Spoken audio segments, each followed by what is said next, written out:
Olá, novelover! Você viu a novela ontem? Eu sou Esdras e este é mais um vídeo do seu canal sobre teledramaturgia aqui no YouTube. Se você é novo por aqui, seja muitíssimo bem-vindo. Se também é apaixonado por teledramaturgia e tudo que envolve este universo, aqui é o seu lugar. Já aproveita, se inscreve no canal, faz todo aquele protocolo para não perder mais nenhum vídeo a partir de agora. Porque hoje nós teremos um especial da novela América. É daqui a pouquinho, depois da vinheta, não sai daí.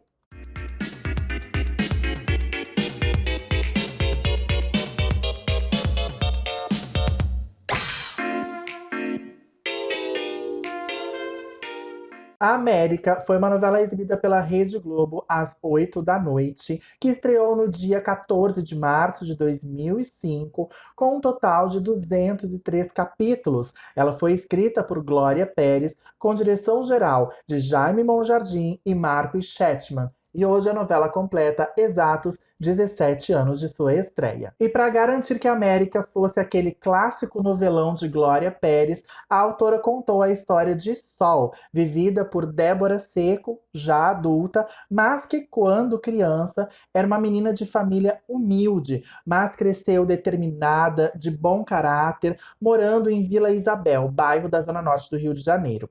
O que mais a preocupa na vida é a instabilidade financeira. Sol não chega a querer ser rica, mas ela adoraria ter uma renda melhor, uma casa própria, uma certa tranquilidade. Tudo por meio do trabalho, pois ela nem pensa em ser uma desocupada, muito menos em ser sustentada por marido. É por isso que Sol sonha morar nos Estados Unidos. Ela acredita que naquele país as pessoas têm muito mais oportunidades do que no Brasil. Desde pequena, houve histórias de gente que foi morar lá e conseguiu se fazer na vida, juntar um bom dinheiro e até garantir o bem-estar dos familiares e parentes. O problema é que ela não consegue nem visto de turista para os Estados Unidos. Então, Sol decide emigrar para a América de forma ilegal. Já a vida de Tião, feita por Murilo Benício, só é parecida com a de Sol na pobreza. Assim como ela, Tião sempre viveu com muito pouco, mas as semelhanças param por aí. Ele mora em Boiadeiros, no interior de São Paulo, e é peão de rodeio profissional. É uma vida difícil, porque nunca se sabe se o peão volta vivo da arena. Tião enfrenta o perigo, mas sempre é apegado à sua fé, contando com a proteção de sua santinha, Nossa Senhora Aparecida. O sonho de Tião é ter dinheiro para montar a fazenda que seu falecido pai não teve condições de erguer. E é com os rodeios que ele pretende chegar lá, tornando-se um grande campeão nacional e internacional. Seu pai morreu tentando encontrar diamantes no garimpo quando Tião ainda era pequeno e não pôde realizar seu sonho. Mas o jovem peão tem certeza de que vai conseguir. Quando Sol e Tião se encontram, por acaso, em um rodeio, é amor à primeira vista. A princípio, eles não se entendem muito bem, apesar da forte atração. Mas não demoram muito para se acertar e fazer 1000 planos, imaginando toda uma vida juntos. O que separa um do outro são justamente seus sonhos incompatíveis. Ele quer fincar raízes em sua terra. Ela só consegue conceber a felicidade fora do Brasil. Se Tião for com o Sol, seu sonho será jogado fora. Se ela ficar com ele, o tão desejado salário em dólar nunca virá. E através desses dois mundos tão diferentes, com sonhos tão diferentes, que se colidem em uma grande paixão, mas que não conseguem ficar juntos, é que Glória Pérez faz a sua história super rocambolesca, com todos aqueles personagens típicos que a gente tanto conhece, que faz a gente dar gargalhada, que faz a gente se emocionar e se identificar com bordões, com situações, com culturas diferentes. Então, realmente, a Glória Pérez, ela tentou, né, repetir os sucessos de O Clone, que era a sua novela anterior, e nos trazer um grande novelão, um clássico, apaixonante, emocionante, como dizia as chamadas, a novela dos nossos sonhos, mas não foi bem o que rolou. A América é uma novela envolta em algumas polêmicas, tanto em relação à audiência, né? Tanto em relação a algumas coisas que foram abordadas na trama. Uns amam, outros detestam, uns acham uma novela boa, outros acham uma novela não tão boa assim. Eu sou do time que realmente vejo muito mais defeitos em América do que qualidades, mas a gente comenta mais sobre isso daqui a pouquinho, depois que eu contar pra você todas as curiosidades dos bastidores de América. Para começar, é importante deixar claro que a América foi sim um sucesso popular, apesar de massacrada pela mídia e crítica que diariamente apontavam falhas no roteiro de Glória Pérez e nos problemas iniciais entre a autora e o diretor Jaime Monjardim. Os desentendimentos e a incompatibilidade de ideias entre Glória Pérez e o diretor de núcleo e geral Jaime Monjardim provocaram o desligamento deste último da equipe no dia 12 de abril de 2005. Decorridos 25 capítulos no ar e 38 gravados, a direção geral passou a ser comandada por Marcos Chetman e o núcleo pelo diretor artístico Mário Lúcio Vaz. Os problemas de relacionamento ocorreram desde antes da estreia, quando Glória e Jaime não conseguiam chegar a um consenso sobre os artistas que interpretariam o casal protagonista Sol e Tião. De um lado tinham o Jaime, querendo a Camila Morgado e o Marcos Palmeira para fazer esses protagonistas, e de outro a Glória, que queria mesmo a Débora Seco e o Murilo Benício, mas não antes, claro, sem fazerem uma bateria de teste com vários atores. Mas eu acho que a Glória sempre quis o Murilo Benício, até devido ao sucesso dele em O Clone, né?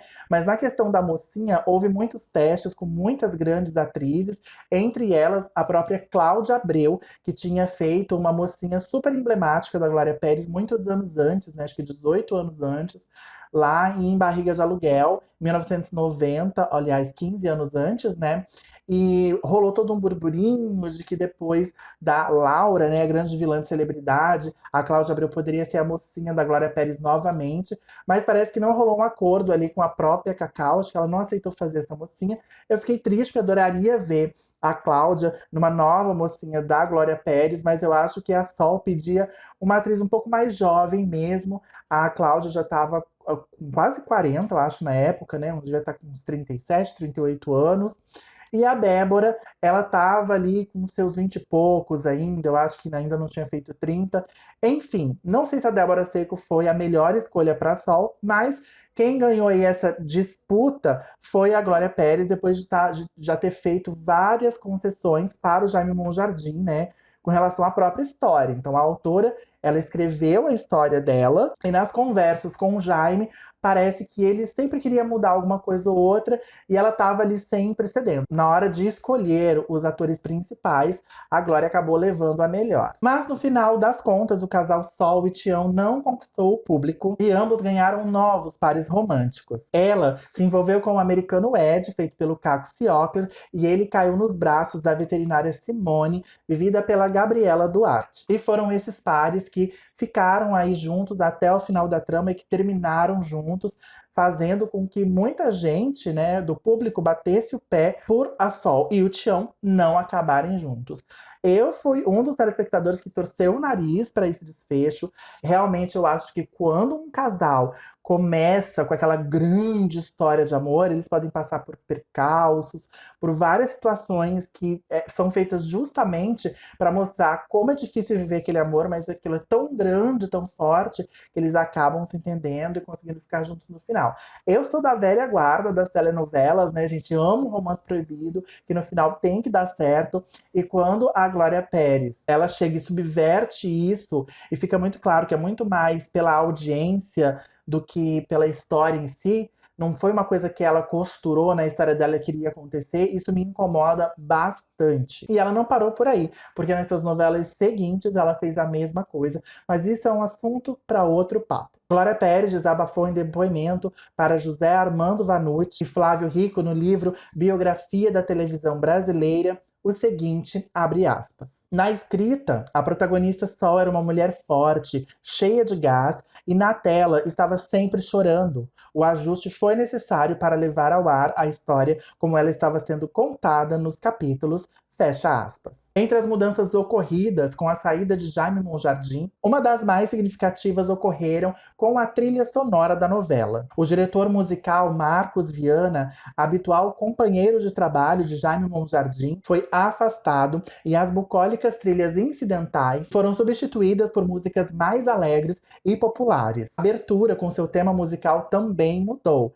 essa eu acho que foi uma das grandes mudanças assim, percebidas pelo público, né? Porque é a primeira mudança que a gente vê, e eu acho que mudar a abertura é uma mudança radical em uma novela. Com uma seleção de imagens mais dinâmicas e cores mais claras, a nova abertura começou a ser exibida no capítulo 46, em 5 de maio de 2005. Saiu então a contundente e dramática música Órfãos do Paraíso, de Marcos Viana, então interpretada pelo Milton Nascimento. E em seu lugar entrou Soy Loco por Ti América, Soy Loca por Ti América, Soy Loco por Ti de Amores, interpretada pela popularíssima Ivete Sangalo. Apesar do título, a canção composta por Gilberto Gil e José Carlos Capinã, e gravada originalmente por Caetano Veloso em 1968, era totalmente descolada da novela, já que sua letra, na verdade, exalta a América Latina, e não os Estados Unidos como propunha a trama. Porém, pelo visto, o que importou foi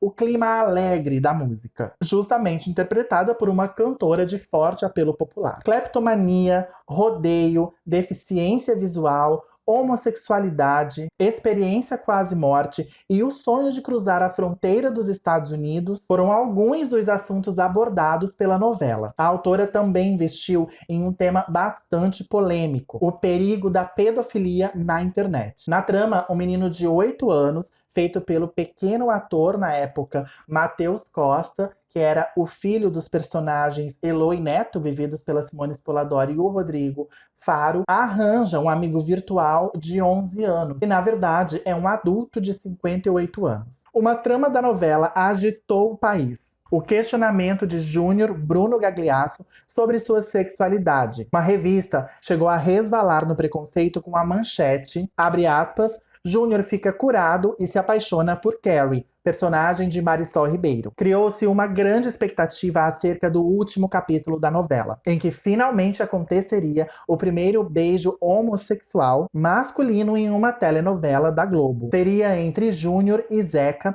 Heron Cordeiro. O último capítulo bateu recorde de audiência, tendo alcançado 66 pontos de média no Ibope da Grande São Paulo e 82% de share, que é a participação de televisores ligados no canal. Porém, para a frustração da maioria, inclusive desse aqui que vos fala, a cena que foi escrita e gravada não foi exibida. Gente, eu tenho uma história muito pessoal com esse último capítulo de América. Eu lembro que foi o aniversário de um amigo na época. E aí eles reuniram vários amigos, né, todos gays, para um jantar na casa dele. Esse amigo, que era casado, então o casal fez um jantar para reunir os amigos justamente no último capítulo de América. E claro, né, depois dos parabéns, do bolinho, etc e tal, a gente ia sentar todo mundo em frente da televisão para assistir a América, aguardando o tão esperado beijo entre Júnior e Zeca. E qual não foi a nossa grande decepção quando cortaram o bendito do beijo, gente. Foi assim, inesquecível esse momento, essa sensação de frustração, sabe? De uma coisa estar sendo podada. Olha, é indescritível, mas só quem viveu sabe. O primeiro beijo gay entre dois homens numa novela da Globo, né? Como é de conhecimento geral, só ocorreu 9 anos depois, em 2014. O último capítulo da novela Amor à Vida, de Valcir Carrasco, entre os personagens Félix e Nico, vividos por Matheus Solano e Thiago Fragoso. Aí sim, né, gente? Foi um banho de alma lavada. A gente ficou assim, ó, como se fosse final de Copa do Mundo. Foi incrível. Aquele momento eu acho que tão inesquecível quanto a frustração do não beijo do Júnior e do Zeca. Foi a alegria e a sensação de ter conquistado uma coisa muito grande com o beijo de Félix e Nico, que não é simplesmente um beijo. As pessoas que não estão aqui, né, nessa comunidade tão massacrada, talvez não entendam tanto, mas o quanto isso é importante pra gente. Mas a gente sabe o que significa e como é incrível essa sensação de ter finalmente acontecido, ainda que 9 anos depois. Mas ainda sobre o beijo gay em sua novela, a Glória Pérez explicou ao livro, a seguir cenas do próximo capítulo, de Cíntia Lopes e André Bernardo, o seguinte, abre aspas. Eu e o Marcos Chetman tivemos uma reunião com Mário Lúcio Vaz, o Otávio Floresbal, o Manuel Martins e o Durval Honório, executivos da Globo. O Floresbal decidiu que o beijo não deveria ser mostrado. Nós argumentamos muito, mas não conseguimos mudar a decisão. Na verdade, nem era para ir ao ar o trecho que foi, porque ali já havia a intenção do beijo. A primeira ideia era cortar até isso, mas conseguimos que pelo menos a intenção ficasse. Nós, autores e diretores, temos a obrigação de transgredir. Se a transgressão vai ser aceita ou não, já não é competência nossa. Fecha aspas. Para comporem seus personagens cegos, Marcos Frota e Bruna Marquezine, respectivamente Jatobá e a pequena Maria Flor, fizeram um laboratório frequentando o Instituto Benjamin Constant, no Rio de Janeiro, para conhecerem de perto como é o dia a dia dos cegos. A novela ainda incorporou o programa É Preciso Saber Viver, apresentado por Dudu Braga, filho de Roberto Carlos, que morreu recentemente, mas no qual ele entrevistava deficientes, sendo ele mesmo um deficiente visual, que desde pequenininho tinha problema, né, de visão. Então foi assim uma bela vitrine, tanto para o filho, né, do Roberto Carlos apresentar esse programa, popularizar o programa, quanto para as pessoas, né, deficientes também que ainda não conheciam esse trabalho. Por causa da repercussão da novela, o deputado estadual José Dourado, do PT da Bahia, conseguiu a aprovação da lei de acesso irrestrito a cães-guia, que transitava há mais de um ano no estado. A próxima meta foi a criação de uma escola para os animais, a exemplo da única existente no Brasil, em Brasília. Foi lá que o labrador Quartz, que acompanhava o personagem Jatobá, foi treinado. A autora recebeu mais de 100 cartas e e-mails de imigrantes brasileiros que moravam nos Estados Unidos, todos relatando como entraram no país, como viviam e querendo dar sua contribuição à novela. A cena que mostrou o Sol pega pela polícia na tentativa de entrar nos Estados Unidos dentro de uma caixa de encomenda, eu acho que era uma caixa de uma televisão grande, né, de muitas polegadas, foi baseada em um fato real. Em agosto de 2004, uma cubana foi achada por funcionários da DHL dentro de uma caixa. Também na sequência, no início da novela, exatamente no primeiro capítulo, em que um motorista de um trator se recusa a cumprir uma ordem de despejo e pôr abaixo um barraco, o fato ocorreu de verdade em Salvador, na Bahia, quando um trabalhador emocionou-se com a situação da família que estava sendo despejada da casa e se recusou a derrubar o lugar com a sua máquina. Na novela, esses personagens foram vividos pelo Paulo Goulart, que era o motorista do trator, e pela Jandira Martini, que fazia a mãe da Sol na trama, né? E nessa fase, que era logo no iniciozinho da novela, a Sol ainda era bem pequenininha, tinha seus 8 anos de idade, e a partir desse momento entra o folhetim, o motorista do trator acaba se envolvendo com a dona de casa, os dois se casam, né? Se juntam ali as escovas de dente, e esse homem muito honesto, de bom caráter, acaba criando a Sol, tendo uma segunda filha com a personagem da Jandira Martini, e a novela segue. Pouco antes da estreia da novela, Glória Pérez sofreu ataques em seu perfil no Orkut, aquela antiga rede social na internet que a gente amava e morre de saudade. Hashtag Volta Orkut, por quem a autora definiu como psicopatas. Na página da autora foram escritas mais de 8.000 mensagens, com ataques violentos à memória de sua filha Daniela Pérez, assassinada cruelmente no ano de 1992. É um caso que todo mundo já conhece. E as mensagens foram enviadas por grupos que se intitulavam, vejam bem, Protetores dos Animais, e que estariam insatisfeitos pela abordagem do tema rodeio na novela. Então, pessoas, né, de caráter muito ilibado, que se importavam muito com os animais, e os seres humanos que se danem, né, para sujar, manchar a memória da filha da Glória dessa maneira, atacando ela de uma forma cruel e sem sentido, porque na trama, a Glória Pérez ela ia abordar justamente a questão da não violência, né, contra os animais. E quando eu falo sem sentido é porque a novela ainda nem havia começado e as pessoas já estavam atacando a Glória Pérez. Veja bem, eles não estavam satisfeitos com a abordagem, mas eles nem tinham assistido a novela ainda. A novela não tinha ido ao ar. E justamente a partir dessa agressão, por causa dessa agressão, a Glória Pérez resolveu fazer algumas alterações no perfil dos personagens de Caco Ciocler, Raul Gazola e Gabriela Duarte, que seriam militantes da causa, mas acabaram não militando por coisa nenhuma. que a Glória Pérez já tava tão de saco cheio de tudo que ela falou: quer saber? Que se dane, deixa o povo gritar. Já que estão falando sem motivo, vou dar motivo pra falar. Um fato que eu achei aqui muito engraçadinho, né, e curioso, é sobre a personagem Neuta, vivida pela Eliane Giardini, de um grande sucesso. Também foi uma personagem que arrebatou o país lá com seu romance com o Piandinho, vivido pelo Murilo Rosa. E a Neuta ganhou esse nome por causa de um pedido de uma fã, a Glória Pérez, que disse o seguinte sobre isso, abre aspas. Certa vez recebi a carta de uma senhora que disse ter um desgosto. Ela se chamava Neuta e todo mundo ria do nome dela.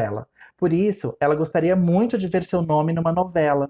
Aí, quando fiz América, me lembrei dessa história e batizei a personagem da Eliane Giardini de Neuta. Ela ficou felicíssima e me escreveu para agradecer. Fecha aspas. Bonitinho, né? Gostei dessa história. Cerca de 80 figurantes participaram das primeiras filmagens da novela, realizadas no bairro de Botafogo. Foram realizadas cenas na comunidade do Morro Dona Marta e na favela cenográfica, construída especificamente para a trama no Mirante Mundo Novo. A favela, criada pela equipe de cenografia e de produção de arte, contava com 8 barracos, 3 lajes e uma birosca, que foram obviamente desmontados logo após o término das gravações. A novela bateu recorde no total de área ocupada por cidades cenográficas. Até aquele momento, foram 4. Uma retratou parte de Vila Isabel, no Rio, e as outras 3 reproduziram trechos de Miami, onde boa parte da trama era ambientada. Uma delas reconstruiu um pedaço da nobre região da Ocean Drive, com sua arquitetura predominantemente Art Deco. As outras 2 representavam bairros pobres e de classe média de Miami. Ao todo, a novela contou com cenas no Rio de Janeiro, Minas Gerais, Mato Grosso, Barretos, México e Estados Unidos. Em entrevista ao jornal O Dia, o diretor Jaime Monjardim comentou sobre as primeiras dificuldades nas gravações de América, lá no Texas. Abre aspas. Guardas da fronteira de El Paso tiraram meu equipamento. Fiquei detido por 6 horas até provar que não estava fazendo nada de errado. Em 15 dias de gravação, eles passaram também por baixíssimas temperaturas e dificuldades até para se alimentar e falar com os parentes no Brasil. O diretor relatou, abre aspas, a adaptação foi complicada porque nenhum de nós estava acostumado àquela situação. A comida era muito picante, era difícil conseguir ligar para casa. Chegamos a pegar 0 grau. Fecha aspas. Débora Seco teve de passar por um laboratório como garçonete em uma filial do McDonald's nos Estados Unidos, especificamente em Nova York. Sem que soubessem que era a atriz, ela chegou a lavar o chão e, por não dominar a língua, contou que foi até maltratada. Seus superiores voltavam a sujar o piso que ela tinha acabado de limpar. Baita sacanagem, né, gente? Já pensou que ódio isso? Você vai lá esfregando o chão, um esforço, um sacrifício. Se fosse de verdade, já daria um ódio mortal. Agora ela, sendo uma atriz renomada aqui no Brasil, fazendo só um laboratório, ver aquilo. E, bom, até que ela tava numa situação boa, porque ali ela podia arrancar o avental, jogar na cara do Falar, é que eu não preciso disso, seu infeliz. Eu sou atriz, eu tô só fazendo um laboratório, seu babaca. Então eu acho que ela ainda, claro, tava numa situação muito mais confortável do que um trabalhador verdadeiro. McDonald's aqui no Brasil tem uma fama terrível. Imagina lá nos Estados Unidos, um estrangeiro trabalhando no McDonald's. Meu Deus, não gosto nem de imaginar as situações de humilhação. Mas, enfim, Débora teve muita história para contar durante as gravações dessa novela. Diva, a personagem de Neuza Borges em América, retornou depois em outra novela de Glória Pérez, que foi Salve Jorge, exibida entre 2012 e 2013. A Neuza Borges, né, que esteve em diversas novelas da Glória, sempre foram muito amigas, Glória sempre dando aquela força.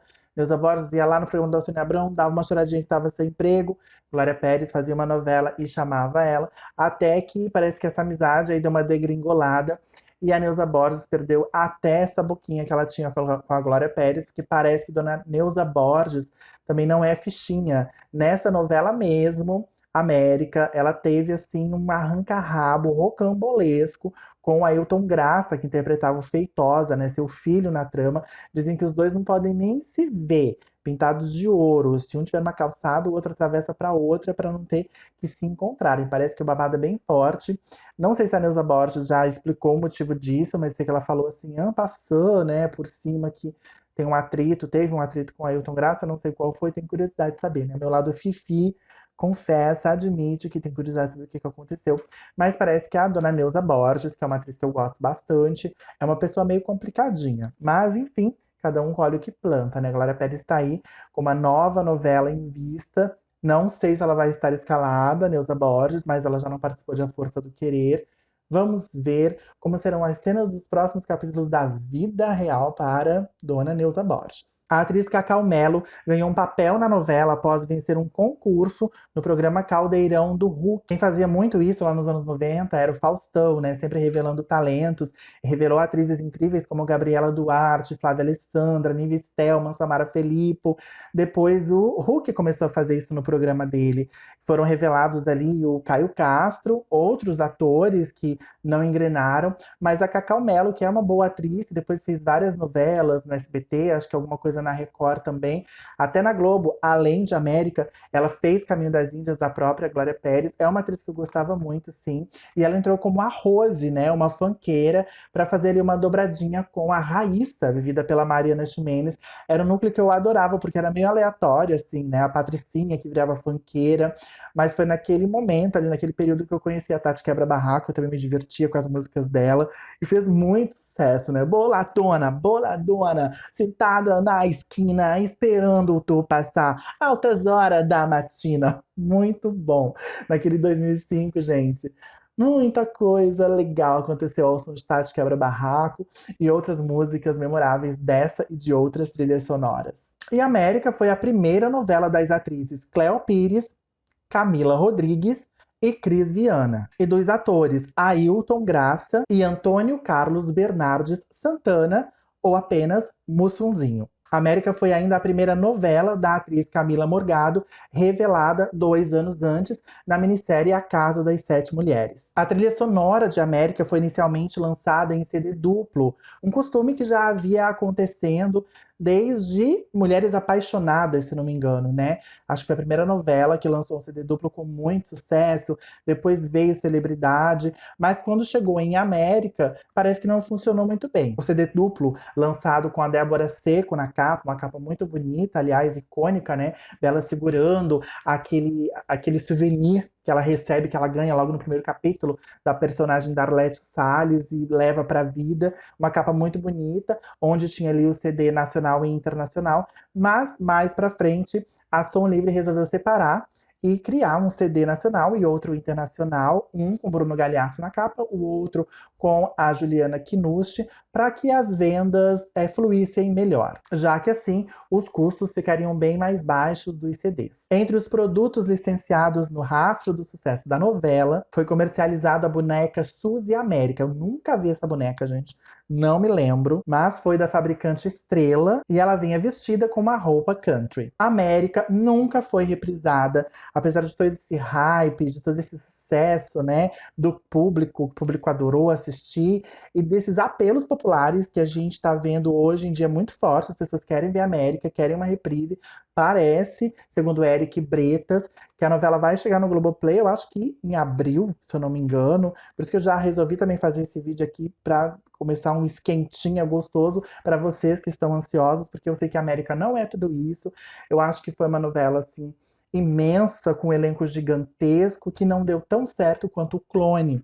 O Clone é uma novela, assim, rara, eu acho, porque ela mistura todas as loucuras da Glória Pérez, que ela ama, né? Essa coisa de uma cultura diferente, com núcleos muito populares do Rio de Janeiro, e muitos personagens, e o Clone, todo mundo brilhou. Assistindo o Clone novamente agora, algumas cenas, alguns capítulos, você percebe que todo mundo tem o seu momento. E a Glória nunca mais conseguiu fazer isso em nenhuma outra novela de cultura diferente, né? Depois vieram América, Caminho das Índias, Salve Jorge, e todas, na minha opinião, bem fracas. Depois, em Força do Querer, que ela mudou um pouco o estilo, ficou ali só no Brasil mesmo, eu acho que ela voltou às suas raízes de grande novelista, de uma boa contadora de história. Adoro a Força do Querer. Tô aguardando uma coisa mais parecida com isso em Travessia. Gosto dessa coisa da cultura diferente, mas quando é demais, eu acho que cansa, enjoa. Depois de O Clone realmente enjoou, ficou tudo muito parecido. E eu acho que travessia pode ser uma coisa muito legal, mas travessia também é assunto para um outro vídeo. Então, voltando à América, eu acho que foi exatamente o que aconteceu. Eu criei muita expectativa em cima dessa novela, porque eu tinha amado o Clone. Então, eu tava ansiosíssimo pra América. E a Glória teve exatamente 4 anos para preparar uma grande novela. Então, um tempo muito bom, né? Tem autores aí que 2 anos depois já estão fazendo outra novela. Enfim, eu acho que foi uma grande promessa que não aconteceu. Nada deu muito certo como ela tinha planejado. Ela teve que mudar muita coisa, mas ao sabor do público, ela foi mudando, o público foi curtindo.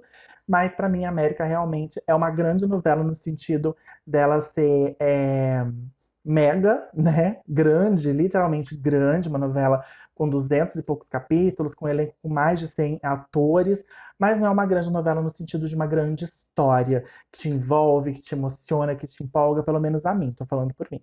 Então, para vocês que estão sonhando com essa reprise, aproveitem. Eu acho que uma novela que nunca foi reprisada, poder reassisti-la 17 anos depois, eu acho que vale a pena.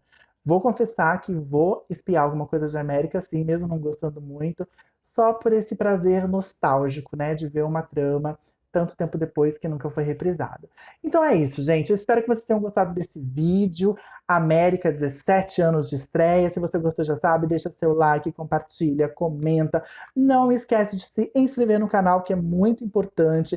Ajuda a engajar esse vídeo pra gente crescer cada vez mais. E também me segue nas redes sociais. A gente se vê no próximo vídeo. Um beijo, tchau!